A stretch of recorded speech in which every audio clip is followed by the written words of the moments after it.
In this project, we'll learn how to use filters on our photos. To do this, we'll also use a website called morguefile.com.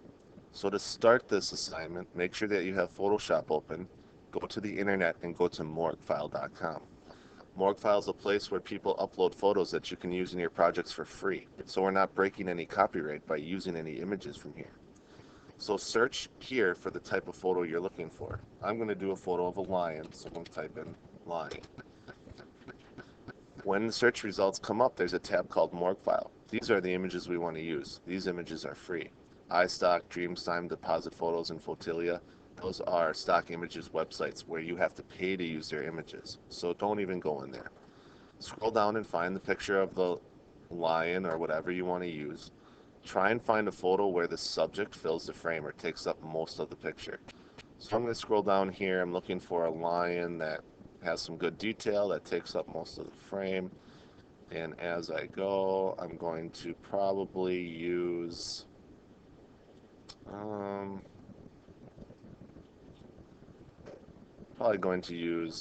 maybe this photo or this one. I like using this one. So we're going to click on this.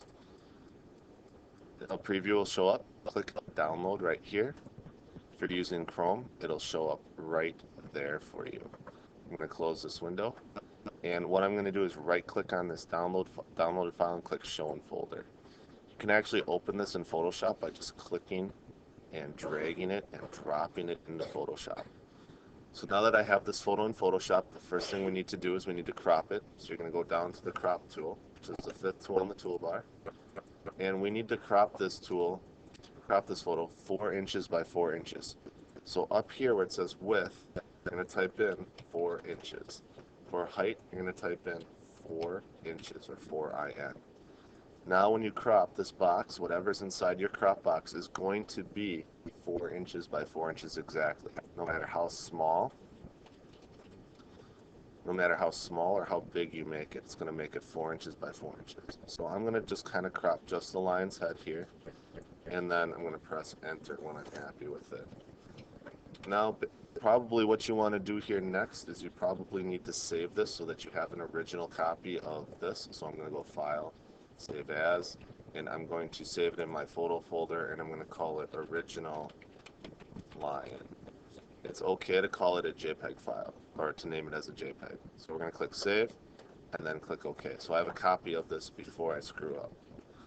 Now, we need to split this up into 16 even boxes. So to do that, we're going to go to View and click on Rulers. We can also press Control R. Right here it says the shortcut key for showing the rulers. When I click that, you'll see that your photo is 4 inches. Here's 0, here's 4.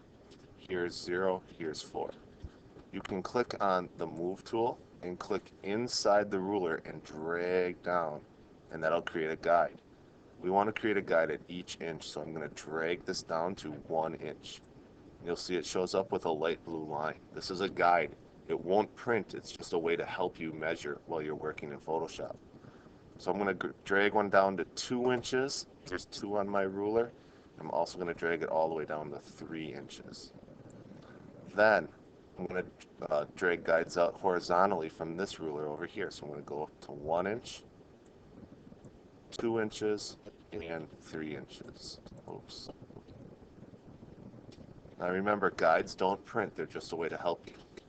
Now I'm going to add filters to this assignment. I'm going to add one filter in each box, a different filter in each box. Filters are ways to change the way a photo looks like. There's a whole filter menu right up here. To add a filter just to this box here, we need to go to the marquee tool, and your marquee tool will kind of stick to guides. So I'm going to click and drag a box right here on the lion's eye. Then to add a filter, I'm going to go to the filters menu, and I'm going to look for the filter I want to use. All of these are filters, or categories of filters. In artistic, there are all these filters. Blur, there are all these kinds of filters. Brush strokes, distort, all sorts of them. Find one that you like. I'm going to use Neon Glow, and I'm going to click on it. Now right here, this is a preview of what that box I've selected will look like. Here are different filters you can use if you're not happy with the way it looks. here are the options for the filter. So if I kind of adjust this a little bit, you can see that the lion's eye came back. I can also adjust the glow brightness so I can see what it looks like, or maybe even the glow color. So maybe I want it to glow in red. Oh, that didn't work so good. Right there. All right, so you can adjust all of this. Now, when I click OK, it's going to apply that filter to our marquee. So right there, it's applied our neon glow. Now, to deselect or to get our marquee off of here, we're going to go to Select and Deselect, or we can press Control D. The last step for this box is I need to use the Type tool, which is right here. It looks like a T. And I'm going to use the Type tool to type the name of the filter I used right down here. So I'm going to click on Type, and here's the font I'm using, and here's the color that I'm using for the type. So you're going to click on the Type tool, click where you want to type, the cursor will come up, and you can type neon glow or the name of your filter there. If you forgot the name of your filter, you can click up here and look right up there, like that. So I'm going to type neon glow right here.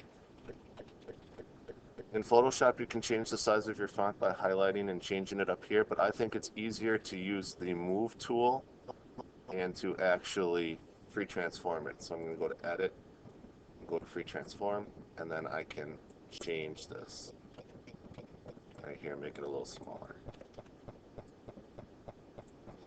and press Enter to keep it. Now that's one box. I have all these other boxes to go. The one thing that might get a little confusing is you have to add your filters to the background layer over here. So every time you add a new filter, you need to click on the background layer over here. So I'm going to do one more. I'm going to use the marquee tool to highlight this box here. I'm going to go to Filter. I'm going to use a stylized filter called Glowing Edges. There's a preview of what it's going to look like. Again, I can adjust my options right here. And the smoothness I can adjust, so I can click OK. It's added my filter right there. Again, I select, deselect, and I use the Type tool. Make sure you pick a color you can see. I'm going to click right here, and this filter was called Glowing Edges. You can see that Glowing Edges is too big, so I'm going to use the Move tool and Free Transform to make it a little bit smaller. I'm going to hold down Shift while I'm making it smaller so it stays in proportion. And this one I might want to move up here so I can see it. Again, remember to keep clicking on the background layer. If you're all done, we're going to go to File, Save As, and make sure that this time we save this as a PSD or a Photoshop file. And we can change this to Lion and Filters. The reason why we want to use it as a Photoshop file is it'll save all our layers over here so we can edit it again. And we'll click OK. That's how you can put filters on a Morgue file project. We'll talk more in class about how to hand this in.